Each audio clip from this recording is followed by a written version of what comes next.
को हम आपके लिए एक्सप्लेन करने जा रहे हैं उस एनिमे का नाम है किल ब्लू। इस एनिमे के अंदर आपको देखने को मिलता है कि कैसे एक हिटमैन को एक रेक्स काट लेता है। रेक्स मतलब एक तदैया काट लेता है, जिसके बाद हिटमैन एक बच्चे में बदल जाता है। तो उसकी आगे की जिंदगी कैसे होगी ये देखते हैं एपिसोड में। तो इसी के साथ हम स्टार्ट करते हैं किल ब्लू एनिमे की एक्सप्लेनेशन। तो सबसे पहले हमें देखने को मिलता है कि एक ब्लैक कलर की गाड़ी, इसमें से हमारा मेन कैरेक्टर हिटमैन उतरता है और वो फोन पर अपनी बडी के साथ बात करता हुआ जा रहा होता है और उसका बडी उसे बताता है कि जहाँ पे उसको टास्क असाइन किया गया है वहाँ पे 1 या 2 बॉडीगार्ड भी हो सकते हैं, तो उसे लड़ना भी पड़ सकता है। लेकिन जैसे ही हिटमैन अंदर जाता है तो क्या देखता है कि वहाँ पर एक नहीं बहुत सारे आदमी हैं और अंदर जाते ही उससे पहला सवाल यही पूछा जाता है कौन हो तो, और हिटमैन उसका जवाब नहीं देता और इसी कारण उसके ऊपर सामने से आदमी बंदूक तान देता है। लेकिन हिटमैन उसी बंदूक को छीनकर उस पर गोली चला देता है और कमरे की सारी लाइटें बंद कर देता है। जिसके बाद वहां से एक आदमी एक ब्रीफकेस लेके भागने की कोशिश करता है, लेकिन हमारा हिटमैन आदमी को भी भागने नहीं देता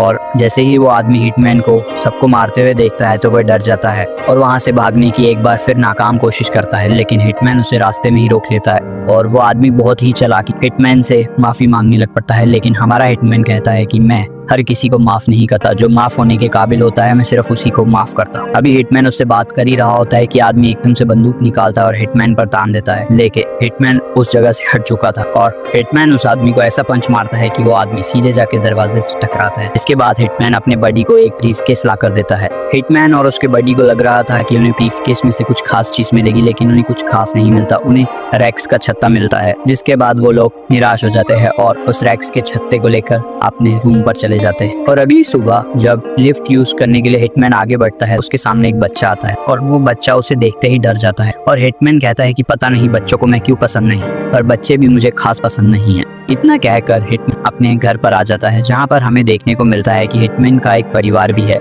लेकिन अब वो हिटमैन के साथ नहीं रहते। हिटमैन कहता है कि अगर मैं आज हिटमैन का काम नहीं करता तो मैं पक्का एक अच्छा पिता होता। और उसी दौरान हिटमैन का बडी उसके दरवाजे पर आ जाता है, जो कि उसके लिए खाना लेके आया होता है। लेकिन खाना खाने से पहले ही हिटमैन को एक रैक आकर काट लेता है, यानी कि ततैया आकर काट लेता है, जिसके कारण हिटमैन जमीन पर गिर जाता है। और जब हिटमैन की आंखें खुलती हैं तो वो खुद को एक साइंटिस्ट की लैब पर पाता है और वो कुछ समझ पाता उससे पहले ही वहाँ पे जो साइंटिस्ट थी वो उससे सवाल पूछती है कि तुम मुझे बताओ कि तुम्हारा नाम क्या है, और हिटमैन अपना नाम यूजो ओगामी बताता है। जिसके बाद वो पूछती है कि तुम्हारा और मेरा रिश्ता क्या है। ओगामी बताता है कि तुम मेरी एक्स वाइफ हो। इसके बाद साइंटिस्ट बोलती है कि तुम फिक्र मत करो, तुम्हारी याददाश्त एकदम ठीक है, और वो तभी उसे एक शीशा देती है। जैसे ही ओगामी शीशे में खुद को देखता है तो उसकी आंखें फटी की फटी रह जाती है, क्योंकि ओगामी अब एक बच्चे के रूप में बदल चुका था। जिसके बाद ओगामी पूरी तरह से संतुलन खो देता है और वो अपनी एक्स वाइफ से कहता है जल्दी से जल्दी मुझे ठीक करो। लेकिन वो कहती है कि हम कोशिश कर रहे हैं और इसमें शायद से सालों लग जाएं।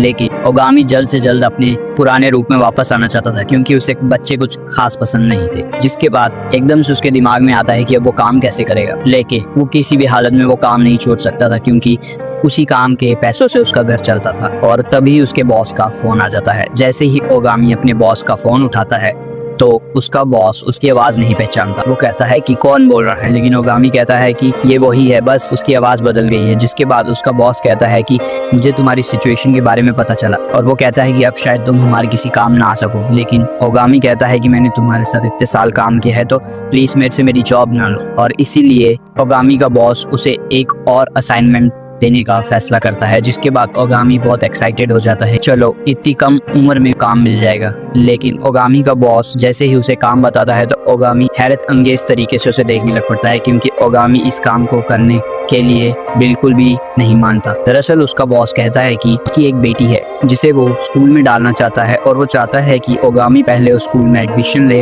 और उस स्कूल को चेक करे कि वह स्कूल उसकी बेटी के पढ़ने के लायक है भी या नहीं। और जैसे ही ओगामी ये सुनता है तो उसके पसीने छूटने लगते हैं, और तभी उसकी एक्स वाइफ कहती है कि तुमने तो अपना स्कूल आधे रास्ते में ही छोड़ दिया था, क्या तुम फिर से स्कूल जाओगे। दरअसल ओगामी को स्कूल कुछ ज्यादा पसंद नहीं था। उसकी दोस्ती बच्चों से ज्यादा बड़ों से ज्यादा जल्दी हो जाती थी, जिसके कारण वो कभी बच्चों को अपना दोस्त बना ही नहीं पाया। इसलिए ओगामी को स्कूल जाना बिल्कुल पसंद नहीं था। लेकिन उसके पास कोई भी चारा नहीं था, क्योंकि उसे पैसों की जरूरत थी, इसलिए उसे अपने बॉस की बात माननी पड़ती है। और वो जाते जाते यह भी कहता है कि एक मिडिल क्लास आदमी के पास कोई ऑप्शन नहीं होता। उसे सिर्फ जीने के लिए कुछ पैसों की जरूरत होती है और इसीलिए ओगामी को उसके बॉस की बात माननी पड़ती है और वो स्कूल जाने के लिए मान जाता है। लेकिन अगले दिन जैसे ही वो स्कूल जाने वाला होता है तभी उसका बडी उसे एक चश्मा देता है, जिसके जरिए उसका बडी घर बैठे बैठे भी ओगामी को देख सकता था और उसकी आवाज भी सुन सकता था और उससे बात भी कर सकता था। और इसी के साथ ओगामी अपने स्कूल के पहले दिन के लिए चला जाता है। कुछ खास एक्साइटेड भी नहीं था। वहां जाते ही सबसे पहले प्रिंसिपल सभी बच्चों का स्वागत करते हैं, जिसके बाद क्लास में सभी बच्चे एक एक करके अपना इंट्रोडक्शन देते हैं और इसी तरह ओगामी की बारी भी आती है। और जैसे ही ओगामी अपना इंट्रोडक्शन देने के लिए क्लास के आगे आता है तो वह पूरी तरह से घबरा जाता है, क्योंकि उसने इससे पहले ये काम कभी नहीं किया था। लेकिन उसका बडी बार बार चश्मे की मदद से उसको मोटिवेट कर रहा था। इसके बाद ओगामी अपना इंट्रोडक्शन देना स्टार्ट करता है, लेकिन ओगामी अपना इंट्रोडक्शन देते टाइम कुछ ऐसा कह देता है जिससे पूरी क्लास हैरत अंगेज तरीके से उसे देखने लग पड़ती है। दरअसल ओगामी अपनी हॉबीज में कहता है कि उसे हथियार रखना बहुत ज्यादा पसंद है, जिसके बाद सभी बच्चे एक दूसरे से बातें करने लग पड़ते हैं। क्या इसकी जिंदगी की एंडिंग एक जेल में होगी या ये एक क्रिमिनल बनेगा? और ओगामी को कुछ समझ नहीं आता और वो अपनी सीट पर चुपचाप जाकर बैठ जाता है। लेकिन उसका बडी फिर चश्मे की मदद से उसको हौसला देता है और कहता है कि तुम आगे जाकर इस बात को बदलो, नहीं तो तुम्हारी क्लास में पहले दिन ही बहुत बदनामी हो जाएगी और तुम्हारा दोस्त भी कोई नहीं बनेगा। इसलिए ओगामी एक बार फिर उठता है और आगे जाकर उस बात को ठीक करने की कोशिश करता है और कहता है कि हाँ, मुझे हथियार पसंद है पर गेम्स में। और ये सुनकर तो बच्चे और अजीब रिएक्ट करते हैं, क्योंकि ओगामी के चेहरे के एक्सप्रेशन कुछ और कह रहे थे। और इसी के साथ ओगामी का फर्स्ट डे स्कूल में खत्म हो जाता है। लेकिन जाने से पहले जब ओगामी स्कूल के शूज अपने रैक में रख रहा होता है तभी दो लड़कियां उसके पास से गुजरती हैं और उसमें से एक लड़की ओगामी से टकरा जाती है और उसकी दोस्त मजाक में कहती है कि तुम उससे क्यों टकराई, अभी वो हथियार निकाल कर तुम्हें शूट कर देगा। इसके बाद वो दोनों हंसते हुए वहां से चले जाती हैं और ओगामी का बडी जो कि चश्मे पे ये सब सुन रहा होता है वो भी कहता है, लो बॉस, हो गई ना बेइज्जती। लेकिन जैसे ही ओगामी घर पहुंचता है तो उसका बडी उसे बहुत ही स्वादिष्ट खाना खिलाता है और उसकी मम्मी की तरह बिहेव करने लगता है। वो कहता है कि अब तुम स्कूल जाते हो, तुम एक अच्छे बच्चे की तरह अब अपना होमवर्क करोगे और रोज पढ़ोगे। तो ओगामी कहता है, तुम मेरी मम्मी बनने की कोशिश ना करो, मैं देख लूंगा मुझे क्या करना है। लेकिन ओगामी का बडी कहता है कि बॉस, मैं तो बस इतना कहना चाहता हूँ कि बस अपनी आइडेंटिटी किसी तरह छुपा कर रख, उसे रिवील मत होने देना। और अगले दिन ओगामी को स्कूल में दिखाया जाता है जहाँ पर ओगामी की मैथ की क्लास चल रही होती। स्टार्टिंग में ओगामी को बिल्कुल इंटरेस्ट नहीं आता और वो मन में ख्याल बना रहा था कि इससे अच्छी जिंदगी तो मेरी हिटमैन की थी, जहाँ पे मैं बहुत ही आसानी से कोई ना कोई टास्क पूरा करके पैसे कमा लेता था। यहाँ पर मुझे क्लासेस अटेंड करनी पड़ रही है। दरअसल ओगामी को पढ़ना बिल्कुल पसंद नहीं था, लेकिन रैक के काटने के कारण ओगामी की सोचने समझने की शक्ति बहुत ज्यादा बढ़ चुकी थी। इसलिए ओगामी जैसे ही थोड़ा सा ध्यान ब्लैक बोर्ड की तरफ लगाता है तो उसे सब समझ आने लग पड़ता है, जिसके बाद ओगामी को पढ़ने में भी बहुत ज्यादा इंटरेस्ट आने लग पड़ता है और ओगामी को हर सब्जेक्ट बहुत अच्छे से समझ आ रहा था। इसीलिए ओगामी को जब भी फ्री टाइम मिलता है तो वो अपनी पुरानी लाइफ को साइंस के साथ कंपेयर करके देखने लग पड़ता है कि किस तरह से वो एक बुलेट फायर करता था और उसके अंदर क्या क्या साइंस लग रही थी। और उसे इस बात का भी बहुत ज्यादा दुख होता है कि पहले वो क्यों नहीं पढ़ा और वो पढ़ाई के देवता से भी माफी मांगता है कि ना जाने उसने पढ़ाई क्यों नहीं की, जबकि पढ़ाई तो बहुत मजेदार है और उसे इसमें बहुत ज्यादा मजा आ रहा है। इसके बाद हमें ओगामी के घर का सीन दिखाया जाता है जहाँ पर ओगामी का बडी उसे खाना खाने के लिए बुलाने आता है, लेकिन उसका बडी क्या देखता है कि ओगामी टेबल पर बैठकर पढ़ रहा है और जैसे ही ओगामी का बडी ये देखता है तो वो पूरी तरह हैरान हो जाता है, क्योंकि उसके बॉस को तो पढ़ना बिल्कुल पसंद नहीं था। लेकिन ओगामी उसे कहता है कि तुम मुझे डिस्टर्ब मत करो, मुझे मेरा होमवर्क भी करना है और कल की क्लासेस की तैयारी भी करनी है। कि भाई ये क्या हो गया, हथियारों से खेलने वाले को किताबों से प्यार, ऐसा तो मैंने कभी देखा ही नहीं।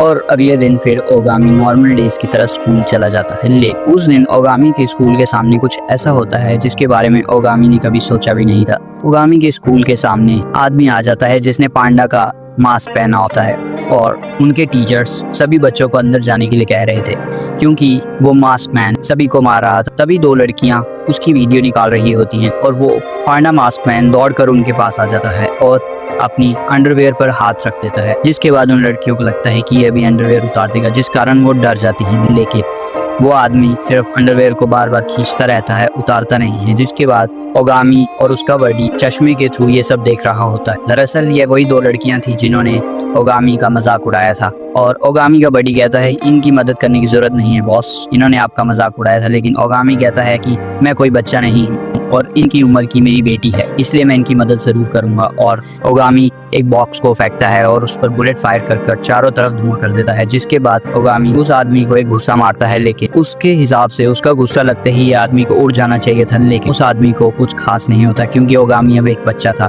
लेकिन तभी वो आदमी अपने अंडरवेयर के अंदर हाथ डालता है और एक बॉम्ब निकाल लेता है, और ओगामी ये देखकर पूरी तरह से हैरान हो जाता है क्योंकि ओगामी को लगता है कि तुझे और कोई जगह नहीं मिली ये रखने के लिए। और फिर ओगामी उसके अंडे फोड़ देता, जिसके बाद ऑमलेट बनना तो तय था और वो आदमी वहीं गिर जाता है और ओगामी उस बॉम्ब को दूर गिरा देता है। और जैसे ही धुआं हटता है तो वह दोनों लड़कियां ओगामी को देख लेती हैं और कहती हैं, क्या ओगामी तुमने हमारी जान बचाई? ओगामी कहता है, नहीं, पता नहीं कौन था।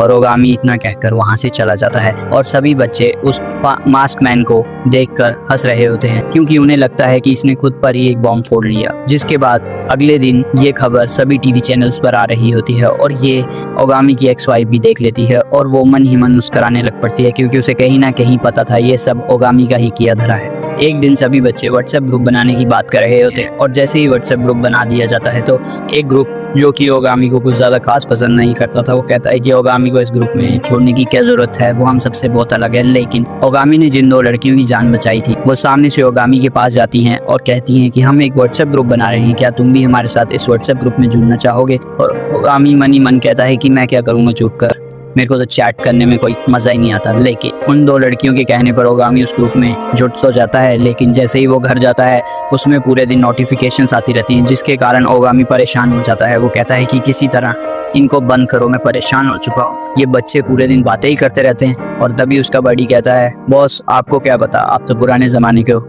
नए बच्चे इसी तरह से एक दूसरे से बातें करते हैं। ओगामी नोटिफिकेशन से परेशान होकर छत पर चला जाता है और मन ही मन खुद से बातें करने लगता है कि जिंदगी कितनी मजेदार है, मैं काश इसी तरह एक बच्चा बनकर रहूं। और इसी के साथ हमारा ये एपिसोड यहीं पर खत्म हो जाता है। क्या ओगामी अपने रूप में कभी वापस आ पाएगा? जानेंगे नेक्स्ट एपिसोड में। और हमारे चैनल के साथ बने रहने के लिए हमारे चैनल को सब्सक्राइब करें।